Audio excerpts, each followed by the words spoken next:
Deputy O'Callaghan, please. I'm sharing time with Deputy Rabbit. Can I start by thanking Mr Justice Charleton and the Tribunal team for conducting such an efficient and thorough investigation as the Houses of the Oireachtas requested them to do back in February 2017. It's important to note that the judge has produced 2 substantive reports within a period of 20 months, and those reports have really categorically answered the questions, the issues of urgent public importance that we asked him to determine for this House. He has produced reports which are well written, clear, decisive and erudite, and I think he has done for us what we asked him to do. I think it's important to note the limitations of tribunals of inquiries. I said this when we were debating the terms of reference back in February 2017. A tribunal of inquiry is just a fact-finding body. It's not there to reach penalties or to impose sanctions on individuals. It's simply a fact-finding body to determine what happened. The reason why the Houses of the Oireachtas establish tribunals of inquiry is because there are matters of urgent public importance that this House and the Seanad believes determine investigation and report. When you look at the tribunals of inquiry that we've had in this country over the past 20, 30 years, one thing that stands out is that all of them derive from political controversies. Many of the political controversies that give rise to tribunals of inquiry originate in this House, whether or not it was the Beef Tribunal or the Flood Tribunal or the Moriarty Tribunal or the Smithic Tribunal or indeed the Disclosures Tribunal, as they prefer to call it. All of those tribunals emanated from issues of political controversy. It was no different for this tribunal. It's worth, however, just going back and recalling what were those political issues that led this House to determine that we needed a public inquiry. I suppose the first of them was that in September 2016, a superintendent at the Garda Press Office made a protected disclosure in which he made very serious allegations against the then Commissioner, Noreen O'Sullivan. There was also a protected disclosure made by Sergeant McCabe at that time. It was decided, and I think the government agreed at the time, that there needed to be investigation of that allegation. It wasn't thought that the Tribunal of Inquiry was appropriate. It was thought at that stage that there should be a commission of investigation.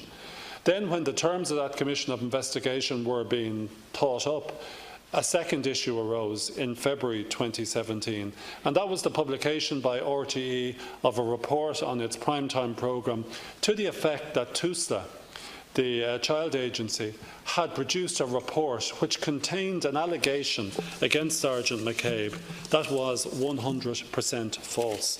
It suggested that Sergeant McCabe had been involved in criminal activity against which there was never any allegation made about him.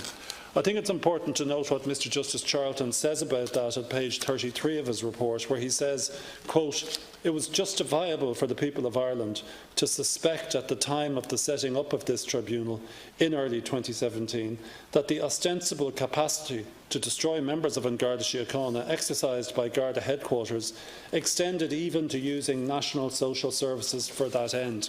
I recall back in February 2017, and there was legitimate concern, not just on opposition benches, but within government benches as well, as to whether or not there had been a campaign against Sergeant McCabe that resulted in the social services being used to defame him.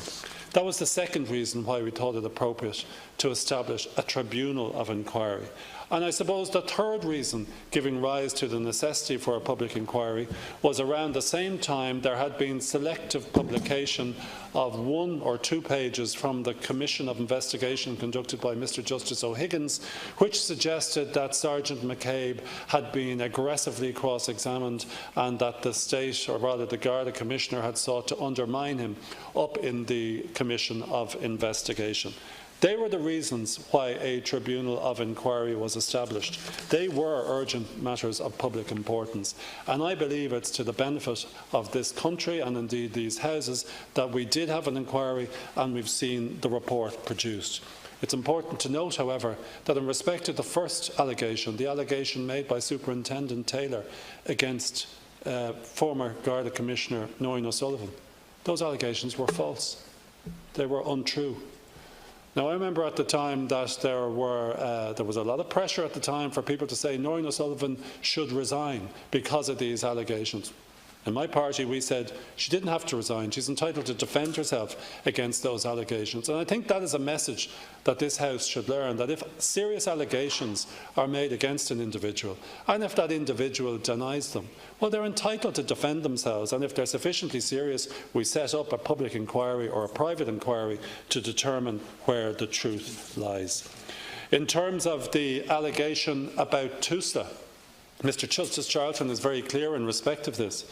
He said that the copy and paste mistake, whereby part of another report about another individual was put into Sergeant McCabe's report, was what he referred to as an unbelievable coincidence. And he says that despite its bizarre nature, it was a genuine mistake. My colleague Anne Rabbitte is going to talk in due course about TUSLA, but we should reflect upon the fact that Mr. Justice Charleton referred to what went on in TUSLA as constituting shocking administrative incompetence. Now, that's a fairly damning condemnation of a state agency, and we need to, as policymakers, determine what needs to be done in respect of it. I suppose the second part of the allegations made by Superintendent Taylor was that there was a campaign, and this was also a complaint made by Sergeant McCabe, that there was a campaign against Sergeant McCabe. There was a campaign against Sergeant McCabe. It didn't involve Noreen O'Sullivan, but it did involve the former Commissioner, Commissioner Callinan.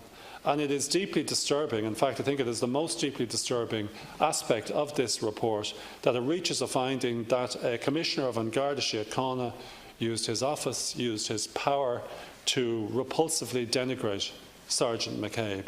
It is wholly inappropriate for a Garda Commissioner to launch an attack against a member of the Garda force in that way.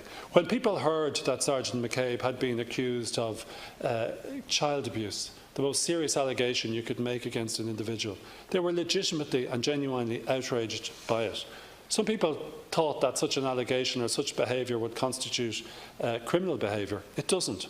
The only remedy Sergeant McCabe has is his right, his constitutional right to his good name. The only remedy he can have in terms of trying to rectify that damage is through a defamation action. I appreciate and acknowledge that Minister Flanagan today apologised to Sergeant McCabe on behalf of the state. I think that was the right thing to do. I commend the Minister for doing it. But of course, apologies, as we know in defamation actions, are just words.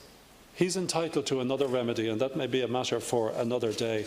But the state needs to recognise that its most senior police officer engaged in a campaign of calumny against him, as described by Mr. Justice Charleton. And that campaign of calumny has to be rectified by the state.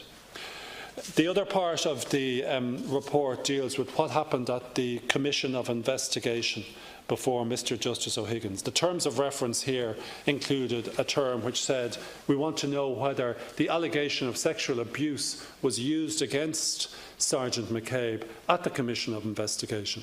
We had very little to go on. We had one page, but there were suggestions from other quarters that, in fact, Sergeant McCabe had been aggressively questioned, and this allegation was used against him at the O'Higgins Commission of Investigation. We now know from the report of Mr. Justice Charleton that there was no reference to any allegation of sexual abuse at the O'Higgins Commission of Inquiry. We know that, in fact, although the transcript did indicate at the outset that there was instructions on the part of the Garda Commissioner Senior Counsel to challenge the integrity and motivation of Sergeant McCabe, that in fact was a mistake that was made by the counsel representing Commissioner O'Sullivan. Mistakes happen, and I fully accept that. But it was a serious matter and it merited investigation. I'm conscious as well that former Minister Fitzgerald got caught up in the issues associated with Sergeant McCabe. She got caught up in them after we established the terms of reference of the Tribunal of Inquiry in February 2017. And if we recall what happened, in November 2017, information came out suggesting that, in fact, Minister Fitzgerald and the Department of Justice had been aware of the Garda strategy being used by the Garda Commissioner up in the O'Higgins Commission of Investigation. I bear no ill will towards Frances Fitzgerald, and I share the Minister's views of Minister Fitzgerald, and that I believe she's a very fine politician. But I can't be insincere, and I can't go back and try to recreate what happened in November 2017. On that occasion, inaccurate, incorrect information was given to the Dáil. There was a requirement for political accountability, and unfortunately for Minister Fitzgerald, she got caught up in that. And I would say there was nothing personal about it. What is on my part and on my party's part, I would say, however, that what was different between Minister Fitzgerald and, for instance, former Commissioner O'Sullivan, whom some people call to give up her job, is that Minister Fitzgerald is accountable to this House. Politicians in Dáil Éireann are only amenable to Dáil Éireann for the utterances in this House. No tribunal of inquiry is entitled to regulate what they state in this House, and it was our responsibility. But I'm conscious I want to give my colleague Anne Rabbitte some time now.